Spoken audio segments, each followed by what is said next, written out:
My first question to you is based on the response you offered to Pierre Poilievre's statement in the House of Commons. Why is the fight you want with the Conservatives about taxing the rich?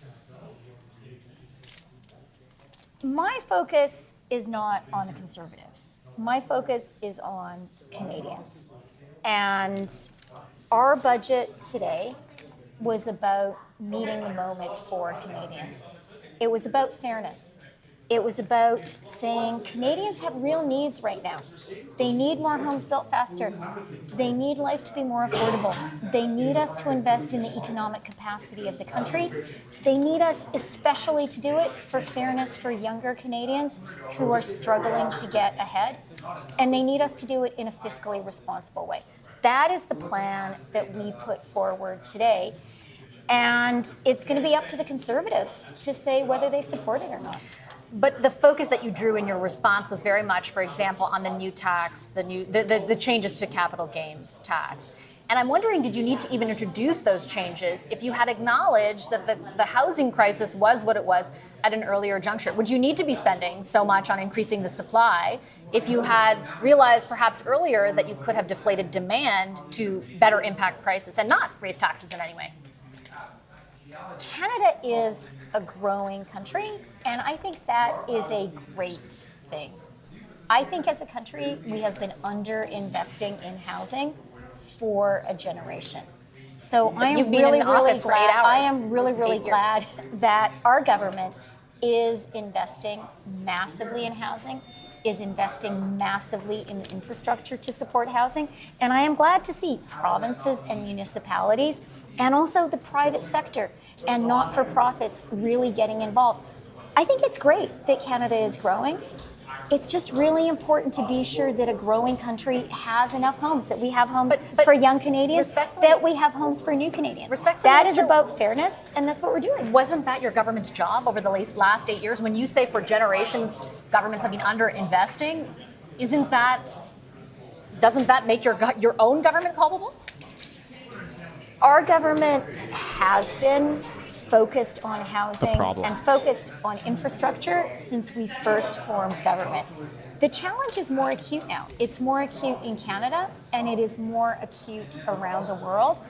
And we're stepping up, and we're recognizing that. I think the really important thing to take away from this budget is we recognize that this is a pivotal moment for young Canadians. It's a pivotal moment for millennials. It's a pivotal moment for Gen Z.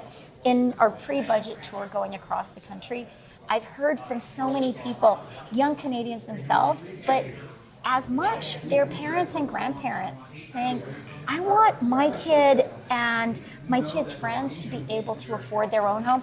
I think we all believe that, and we know it takes an activist government which is investing, and crucially, it takes a government that's prepared to lead the charge and change the mindset of the country. Cut through the red tape, get municipalities to accept gentle zoning. That is all happening. I'm very, very optimistic. Right, but why weren't you prepared and willing to do that in 2021, for example, when the average price of a home was already 97% higher than 2015? Were you talking to people in Toronto in the age group that you're referencing 2 years ago who thought they could afford a home there, or in Vancouver who thought they could afford a home then?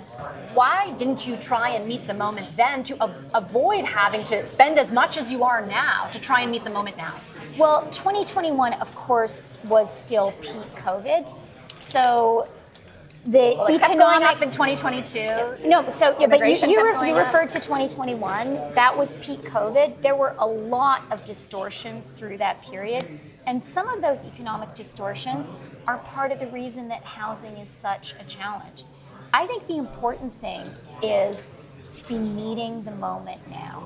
The important thing is to be doing everything we can, to pulling every lever, to pressing every button to get more homes built. That is what our government is doing. Our government is also really focused on affordability for all Canadians, and our government is focused on investing on productivity and growth of the economy. And the way we're going to do it is pursuing fairness for all Canadians, especially young Canadians. That's the plan we presented today. I think that's what Canadians want and need. Why are you so solely focused, I should say, on the supply side? And I'll bring it back to the issue of demand. because the portion, or the number rather, of temporary residents in this country has doubled as of January over the last 2 years. Again, not something that happened overnight, happened over the past few years. Your government has just now decided to address the temporary stream of immigration.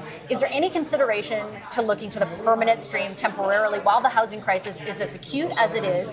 Or is the plan solely to spend more to attempt to drive the supply of housing? Why not tackle demand in a more meaningful way? Oh, I think that's a really good question. And I do think it's important for us to be sure that housing supply and the number of people in Canada match up. And that's why the work that Mark Miller has been doing over the past few months is so important. Let's remember, change in visa requirements for Mexicans, a cap on international students, a huge source of temporary residents, and a cap on the number of temporary residents. I think that there is more work to do when it comes to temporary residents, particularly when it comes to temporary foreign workers. So I absolutely agree is it fair to say your government will do more on that side? I absolutely agree that that is important. I do, though, want to say more broadly, I believe in a growing Canada.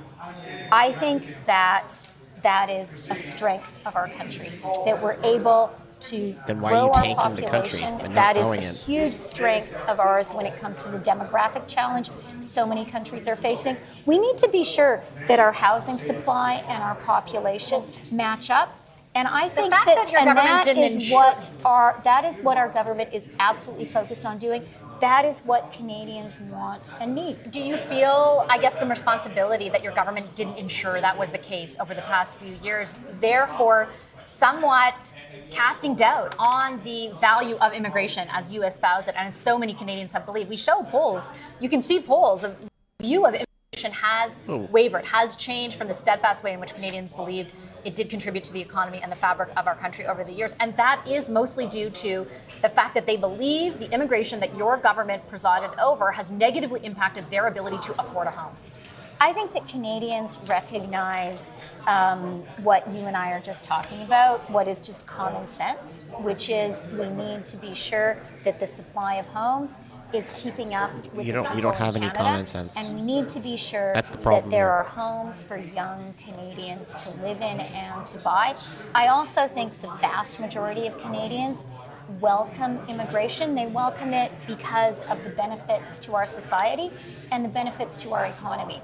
But what this budget is really focused on is about fairness for all Canadians, and really delivering the promise of Canada to young Canadians. And you're right to focus on housing. That is central. So is affordability. So is investments in economic growth. That's what we're doing. I'm glad that you brought up the issue of delivering, because my final question is around why Canadians should trust your government to execute on the plan you're laying out in this budget. You've been in power for 8 years. I'm thinking of other measures around housing that you've introduced. For example, the loan program that you topped up most recently with $15 billion to build apartment buildings.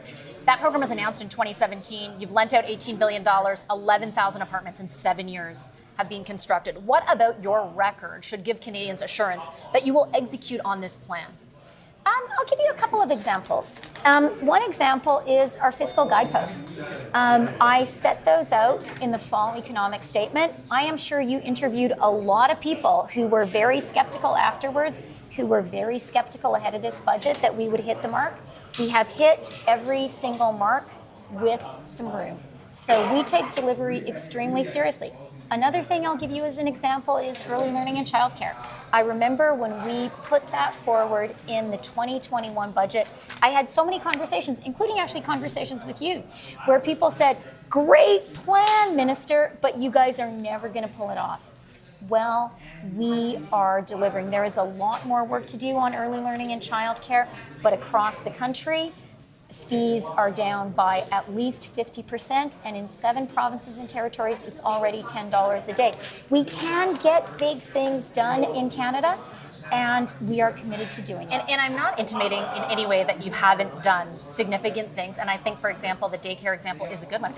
The cost for a lot of Canadians has gone down, but the wait list to get in is growing at a rapid rate. Many people in this city, for example, can't get into a daycare spot for another 8 or 9 months. And that brings me back to my original point, which is Can Canadians actually have confidence that you're going to execute? One of the lines you've been saying over the past 2 weeks is Canada feels like a place where things aren't working. After 8 years in office, isn't that your government's fault?